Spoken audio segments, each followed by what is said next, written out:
Chinese President Xi Jinping makes his third visit to Latin America to promote economic and trade cooperation. Hello, I'm Arnold Naidu in Washington, D.C., and this is The Heat.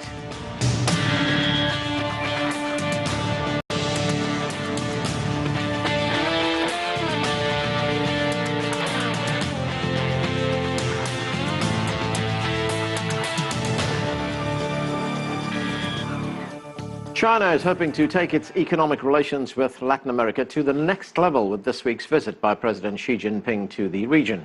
The Chinese president arrives in Quito, Ecuador on Thursday, where he's expected to sign agreements on economic, cultural and legal cooperation.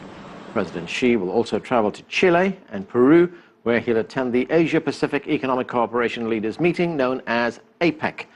We begin our coverage with CCTV's Dan Collins in Lima. And Dan, world leaders will gather in Lima this weekend for APEC. What's the most pressing issues on the agenda?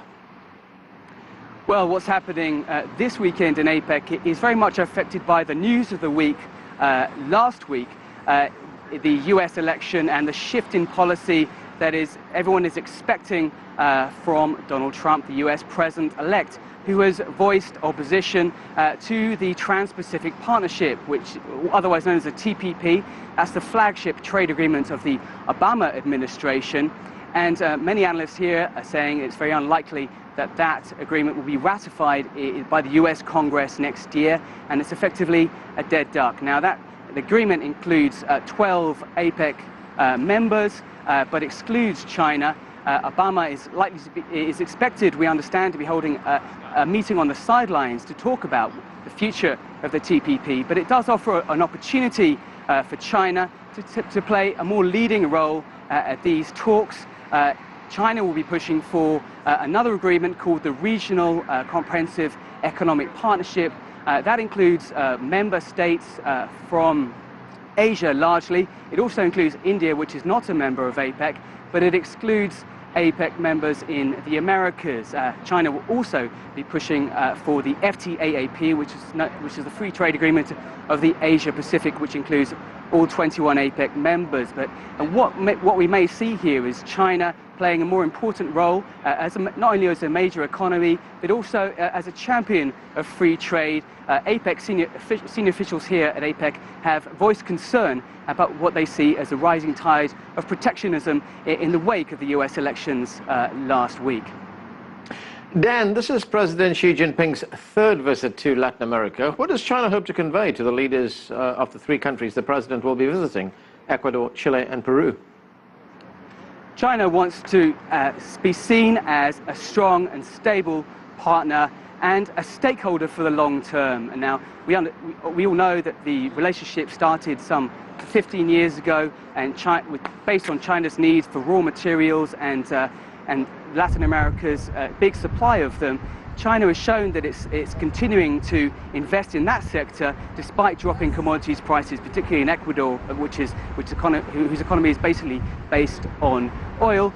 But China is also showing that this relationship has deepened, and it's evolving as well, because as China's economy changes from a manufacturing economy and with its growing middle class, it needs different imports from Latin America. We've seen a rise in agro exports, and moving towards technology. China wants to be seen as a leader in connectivity.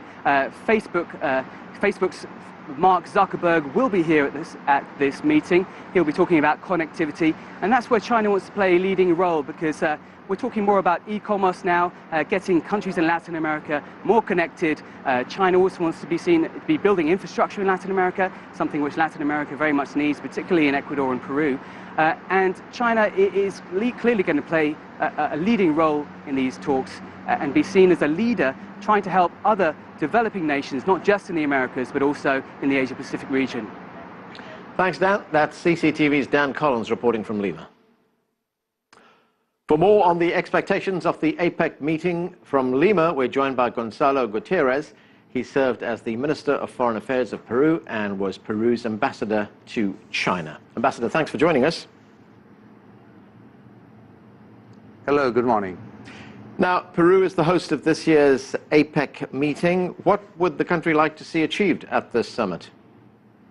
Well, you know, one of the main subjects is the study that has been prepared for the area of the Asia-Pacific. Our expectation is to get approved this paper in order to see how APEC could work in the next years in order to have a free trade area of the Asia-Pacific. That's one of the main subjects that is going to be addressed in the summit here. And to what extent will this summit, to some degree, I guess, be overshadowed by the election of Donald Trump in the United States? Here, the Associated Press has been reporting that the tone and agenda of the summit will likely have changed with the election of Mr. Trump. He has already expressed open hostility to existing trade agreements. He's criticized Mexico, he's criticized China. What kinds of challenges does that pose for an organization like APEC? I think all APEC members are very well oriented to have a free trade and integration in the Asia-Pacific. I think we all have to wait to see how the policies that the new government of the U.S. will get along with this. My presumption is that the speaking of candidates when they are in campaign is very different than the positions that they have to assume when they are presidents. Well, let's take some of the things that have already happened. The Trans-Pacific Partnership, that's a signature trade initiative by the Obama administration. That seems now to have been killed. I don't think it's going to be ratified by the United States Congress. Donald Trump has already questioned agreements that are already in place. How will this new U.S. outlook affect a country like Peru in particular and Latin America in general? Well, in the case of Peru, as you may know, we have a free trade agreement that is in place for some years, have been working very well. Currently, indeed, the FTA, it's in favor of the U.S. The surplus in trade is in favor of the U.S. So my presumption is that this is not going to be changed.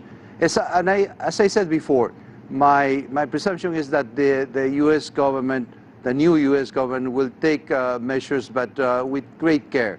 I don't think that an impairment of the free trade will be in benefit of all APEC members, of Latin American members, the U.S. itself. Are you concerned in any way that protectionist barriers might go up in the United States? Yeah, well, the concern exists. And my personal concern is that if this happens, most probably this will be replicated by other countries. In history, we have many examples that this has happened. So I think the new government may think with quite a lot of care the measures that they may take in terms of foreign trade. Right, you say if this kind of policy is implemented by the United States, it will be replicated by other countries. What then for the free trade area of the Asia-Pacific, this agreement that's going to be talked about at the summit? Well, you know, the idea of having a free trade of the Asia-Pacific came as a sort of answer to the TPP. The driving force behind this has been China.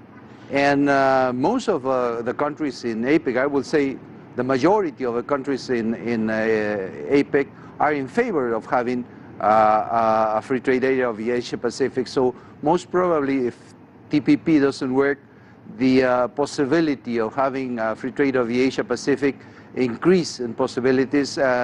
Certainly in this case, my country is very willing to consider the negotiation of a free trade area of the Asia-Pacific, maybe after 2020, when the Bogor goals are supposed to be in place. Right, looking at the bilateral relationship between Peru and China, the Peruvian president visited China in September.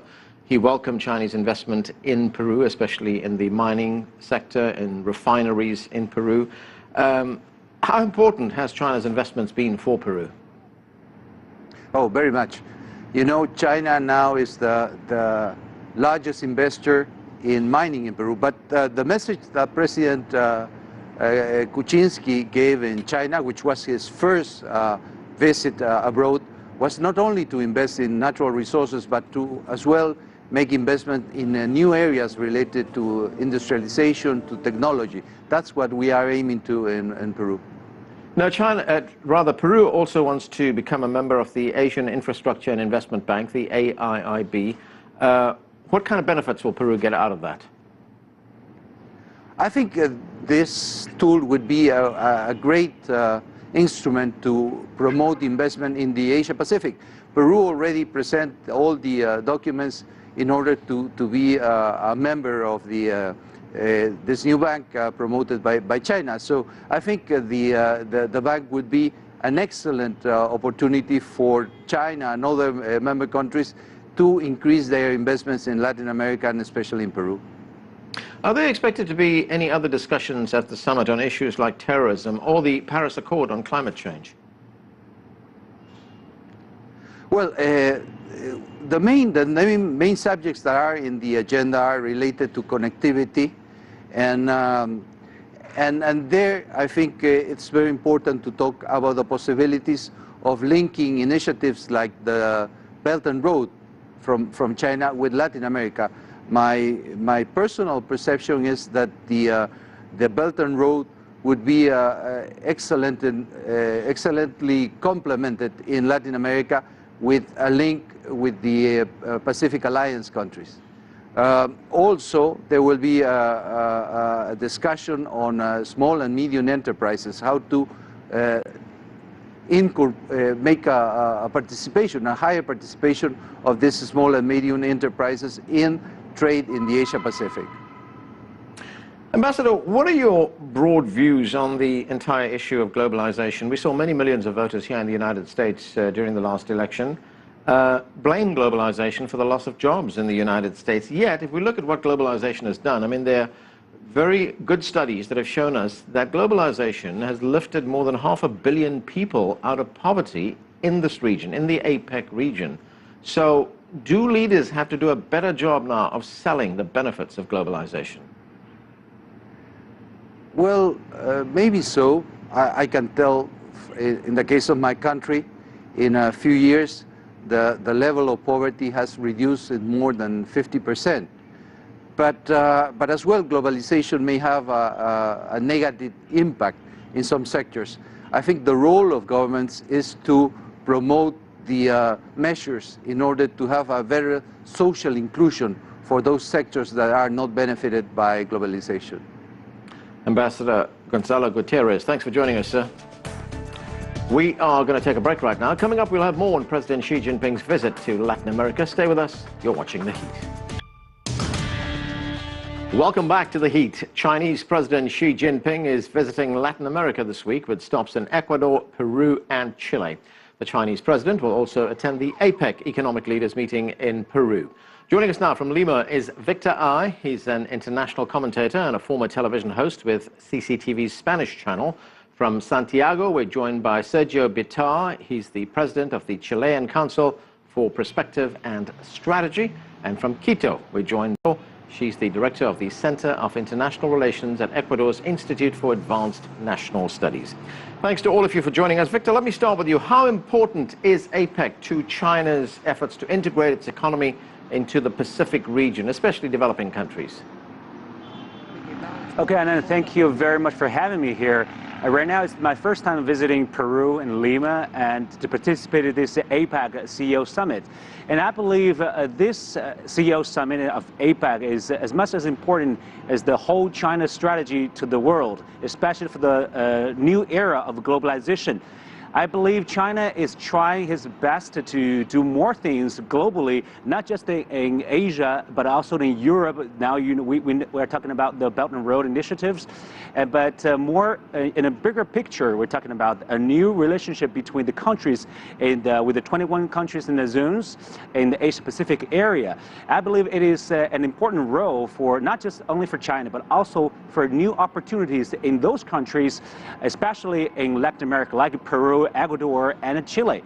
So I believe this time with the President of Xi Jinping's visit and participation of this CEO Summit of APEC, they're going to talk about lots of new stuff and push forward some old issues to be realized during these few days with other leaders from all over the world. Sergio, Chile was the first South American country to establish diplomatic relations with China. Chile was also the first South American country to establish a trade agreement with Beijing. What's the future role for Chile in connecting China with this major trading bloc? We have been planning to be a country sort of platform or bridge between South America and Asia, and China in particular. So in that sense, we see the future moving to the Pacific, moving to the East. And therefore, our strategy is to develop infrastructure to do that and to move into new areas of exporting and investing, especially in areas of copper, where we are the larger producer of the world, and in terms of also food and agriculture as critical aspects. So I see also the Alliance of the Pacific, where Peru and Mexico are, and Colombia, to be a major common space for acting South America on the one side, Latin America in general, and Asia on the other side. Catalina, the Chinese President Xi Jinping will be visiting Ecuador. He will be the first Chinese leader to visit Ecuador after diplomatic relations were established. How significant is this visit for Ecuador, and what do you expect will come out of it? First of all, I think it's just a very important time between the relations China and Ecuador. We have to remember that our relationship started at the 90s with other kind of corporations, but right now to have here the president means that we are also in a very good period of time where we can have developing other kind of relations like cooperation, like debt, like financial, like investment. It's an opportunity for Ecuador not only to receive it, but also to relate it with another culture totally different as Ecuador has. Victor, if we look at Latin American economies, they are to a large extent based on commodity exports. How important is it for Latin American economies to diversify, and how does China help them with that? Okay, that's a very good question, because historically we think many Latin American countries are, natural resources oriented countries. But actually, every single country are looking for a transformation to technology and innovation. It's just like China, because China used to be an agriculture society, and we have passed the period of industrialization, and now we're looking for a new period and opportunity, historic opportunity to go to a technological and innovative area. So I think this time China can cooperate in this area even more with the Latin American countries. We know, for example, some of the Latin Americans, like Uruguay, used to be called a IT center of South America, but I believe Peru is one of the pioneer country too. We know just yesterday the third World Internet Forum was held in Wuzhen in Zhejiang province in China, and President Xi Jinping gave a speech over there, and many internet tycoons were there talking about the future of internet and internet technology. And I believe China will have a leading position in this area, along with the United States and other advanced developed countries, to help and to cooperate with those countries like Latin American and other regions in APEC, 21 countries. And I believe there's an old saying in China, it's called the mountain and seas cannot distant the people who share the common aspirations, which means China is not looking for some natural resources from Latin American countries. We're looking for a real cooperation with these countries, and for a better future by the innovation of technology. Sergio, the Chinese ambassador to Chile, Li Baorong, he said that this visit by President Xi Jinping will mark a new milestone in the relationship between these two countries. How do you see relations expand between China and Chile? All Latin America and Chile in particular, we are entering to a new cycle after the boom and the high prices of raw materials. Now the question is, Are we going to follow the same line? And the answer is no. So the big question mark in our relations with China is how are we going to adapt from both sides to a new cycle where we need more diversification, more technology, more manufacturing, more value added, more supply chains, rather than just exporting our raw materials. So in a way, this meeting and these sessions, it's very important to adapt both of us. China is doing big reforms. The economic power is moving to the east. We need to move into inclusion and diversification of our economy. So how do we put together and we match both strategic interests? I would say that's the major thing. We foresee a major relation with China, continue to develop, but also we need to move into new areas, not just raw materials. Catalina, my colleague, CCTV correspondent Michael Voss, recently talked with the Ecuadorian President Rafael Correa. Let's listen to what part of what President Correa had to say. We are very grateful towards China and towards President Xi Jinping because he's financing our development. China is financing our development, very important projects, for instance, hydroelectrics. So we are honored receiving President Xi Jinping. So we heard the President Correa talk about the help that Ecuador is getting from China with its hydroelectric project. How important is Chinese investment to Ecuador's energy sector? Yes, as I said in the question before, I think that right now China is one of our most important partners in our economy, not only in certain kind of levels. First of all, the President called about our plan of hydroelectric systems, and it's a project about technology inside our form of production. But also China, right now we have not only this kind of financial support, but also as investment in other areas like tourism and other things. I think that's why I said before that is one of the most important moments of the relationship between Ecuador and China. Not only because we are receiving this kind of financial support as debt, but only because we are trying to have some other kind of cooperation by the experience and development that China has. Victor, if we look at this from China's point of view, here we have President Xi Jinping. He'll be visiting 3 countries during this tour. How important is Latin America to China's broad overall global economic and diplomatic future? Okay, it's the 3rd time for President Xi Jinping to come to Latin American countries, and for the first time in Peru. And I believe Latin American countries is playing an even more important role. Starting from a few years ago, we had a very good relationship for decades.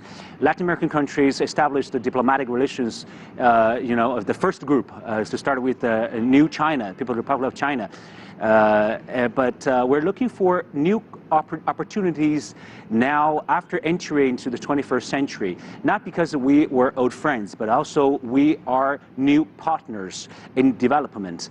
China is, many people are saying that China is investing and buying things out from Latin American countries, but they haven't seen many things that China is doing a really good job. So like we were talking about in Ecuador, right, the hydropower for the country, and we know that China launched the first telecom satellite for Bolivia, Tupacatali, a few years ago, and I was witness that moment, and have helped a little bit with the progressive of the development of the society in some of the Latin American countries, but also, and meanwhile, Latin American countries helped China a lot to export their very cherishable resources and their technology, their ideas, their fruits, their mining coals, everything. We're cooperating with each other, and I can see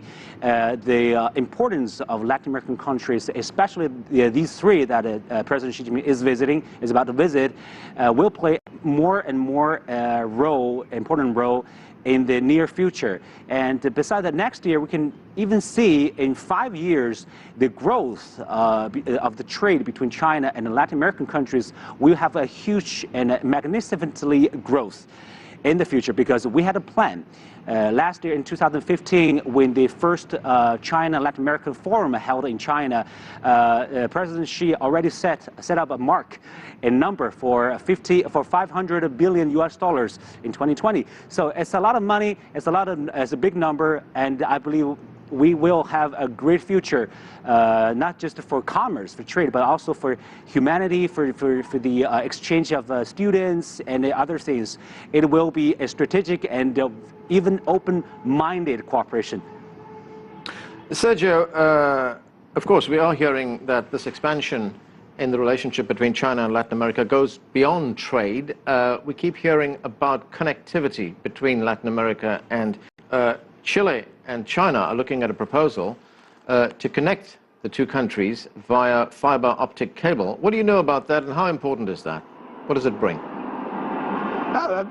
Most of our connections with the world, if you want to move in terms of expanding wideband in internet, it's through the US, or now probably through the Atlantic with Europe.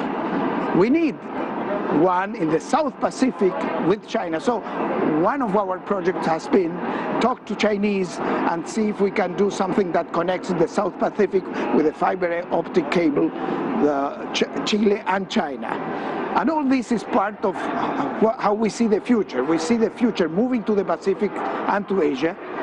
We see that China in the last 10-15 years has increased Latin American autonomy vis-a-vis the United States. We see that if the TPP is not moving, the agreement of APEC and expanding APEC for the Asia-Pacific and the regional comprehensive economic cooperation organization that China is building in the area of Asia are things where we have to be observers. So we see that very interesting.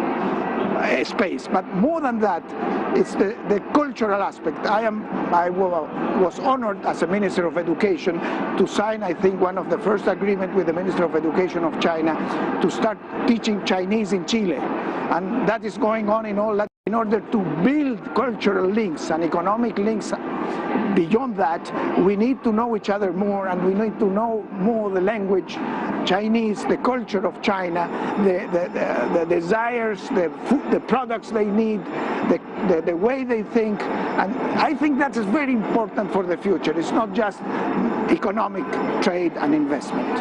Okay, and that's where we have to leave it. Thanks to all of you for joining us. That's it for this edition of The Heat. Be sure to stay with CCTV on the air and on the web for continuing coverage of the APEC Economic Leaders Meeting. I'm Anand Naidu in Washington, D.C. Thanks for watching.